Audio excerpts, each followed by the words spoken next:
Sherrita. How are you? I am well. Great to have you here today. So I'm going to start out with a soft question and then get more into talking future ready. Okay. So if you can share a bit more about who you are, yes, what your organization does, and then what your role is specifically. Okay, well, thank you so much. So I have been a healthcare professional for 20 years. I think you can actually add a few years to that, but for 20 years.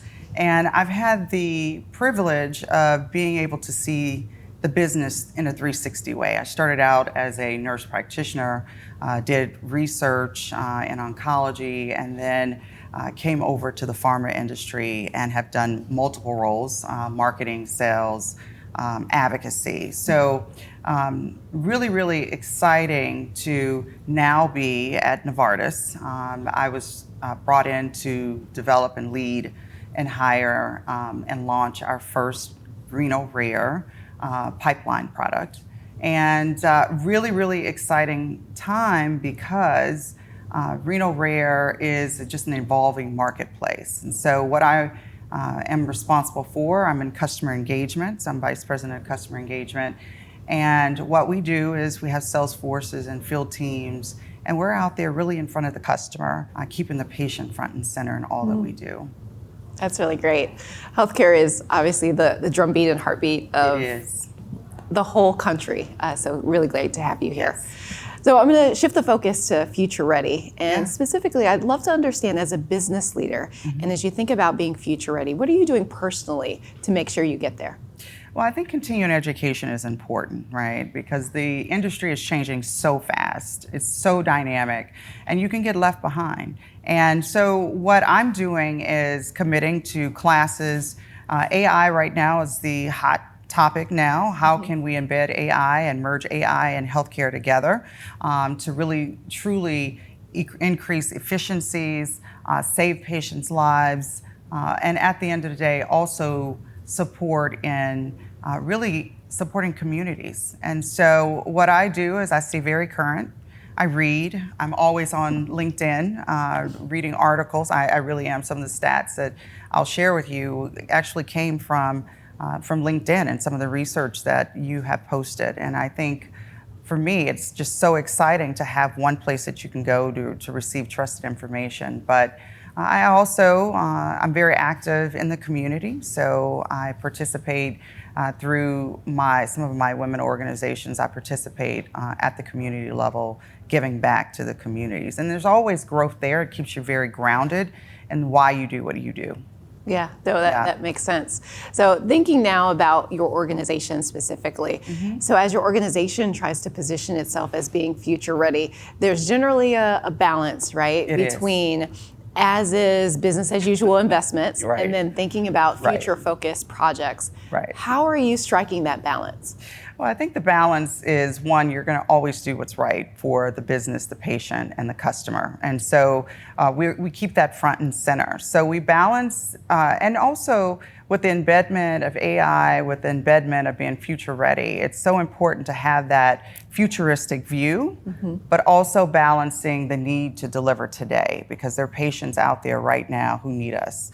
And so we are continue to focus on business acumen. How can we leverage resources right now to ensure that we're showing up in front of the customer the way they need us to? We're seeing that post-COVID, physicians now, 75% of physicians actually now are aligned to health institutions. So we're having to really pivot and learn more about our account-based selling more than we did prior with individual HCP selling. And so the marketplace is dynamic, it's changing. We're ensuring that we're educating our teams and keeping them current so they can deliver today, while also preparing them for what's coming tomorrow. And so organizations across the board are really focused on this. I think I saw on LinkedIn, 75% of HCPs will make their decisions, clinical decisions, based now too on utilizing AI technology. I've also seen that 75% of folks that are leading do not feel that their organizations are future ready. So I think your question is amazing because it's forcing us to have to think about how do we prepare ourselves as leaders, but also how do we prepare our teams? And Yeah. so we're striking the balance. We're helping people to understand that don't let perfection get in the way of good, and just to try the technology. And that is working really well. People are curious, and we're able to have the dialogue and prepare them for what's to come. I think that mantra is great, right? It's one that I think a lot of people need to hear, that sometimes we get in the way of progress of trying to have it be perfect. We do. So as you think about just the industry in general, you're in the pharmaceutical industry, what are some of the challenges that you see that industry facing, and how do you see AI helping with those challenges? Yeah, so I would just say where we are as an industry is we have a healthcare shortage, and so physicians have less time, efficiencies become more important. And it's really important for us to show up focused on the needs of the customer.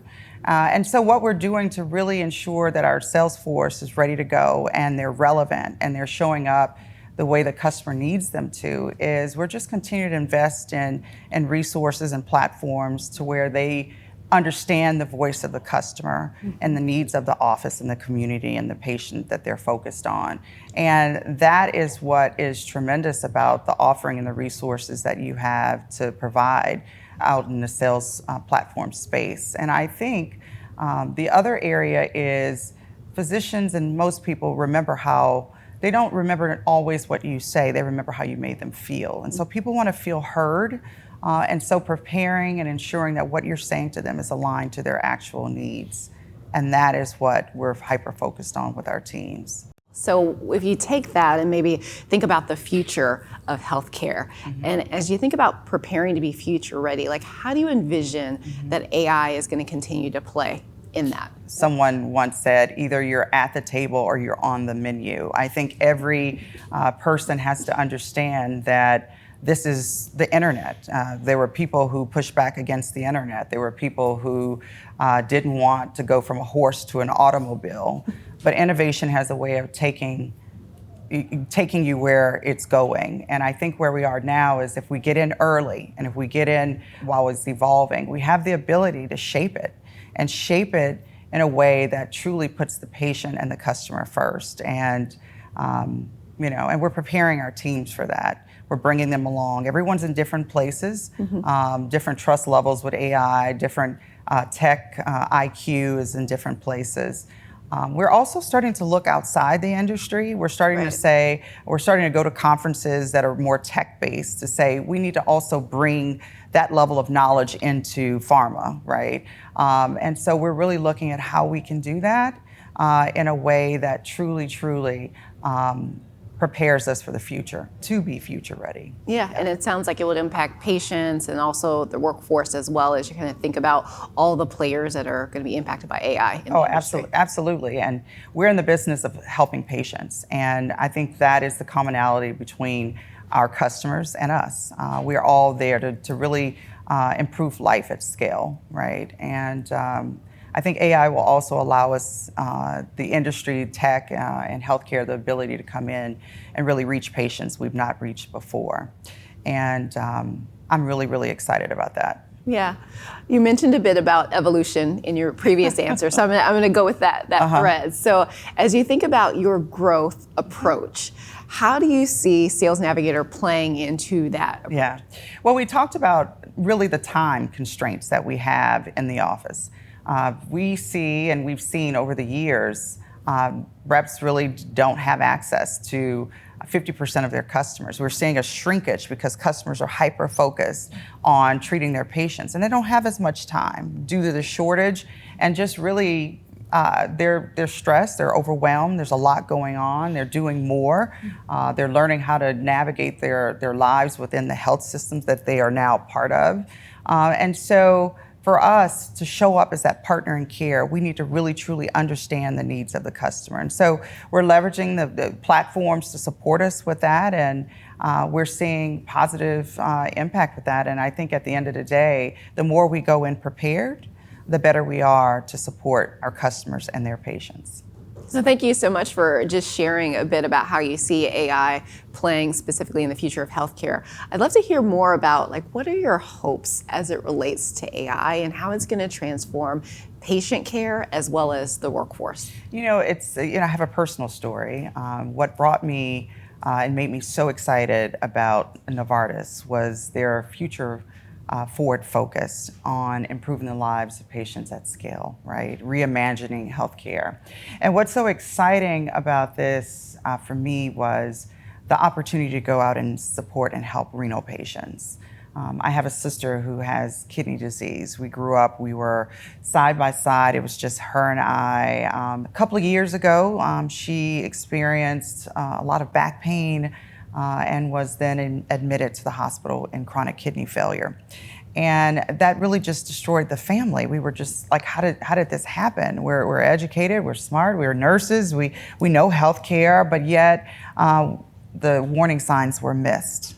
And so when given the opportunity to come over and really help and support patients, I did not hesitate. And today she's doing much, much better. But I'm so optimistic about the future of healthcare because AI will help support the identification of symptoms earlier, really connecting those symptoms for our doctors to help them diagnose better. And we're already seeing that play out in the data that physicians are already utilizing AI to support them with patient identification of disease and also treatment modalities. So I'm truly, truly excited about that, really honored to be able to support more patients just like her. But pharma is filled with individuals who really are so passionate and driven to support the patient. And it's just a beautiful industry to be able to help patients at scale.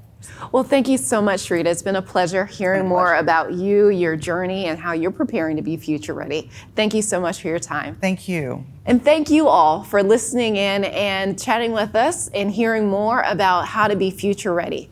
Thank you.